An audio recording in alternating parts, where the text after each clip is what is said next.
Bakıda keçirilən beynəlxalq tədbirə görə məktəblər tətil olacaq, eyni zamanda universitetlərdə isə onlayn dərslər keçiriləcək.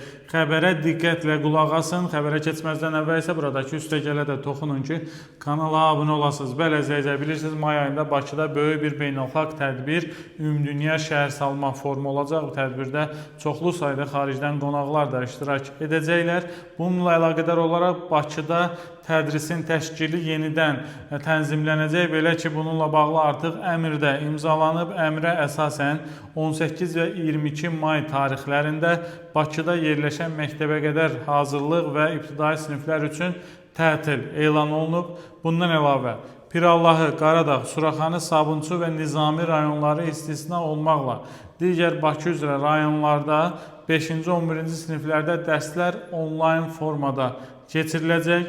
Bundan əlavə isə Bakıda yerləşən peşə və orta ixtisas məktəblərində, universitetlərdə dərslər onlayn olacaq. Qeyd edim ki, 18 və 22 may tarixlərindən söhbət gedir.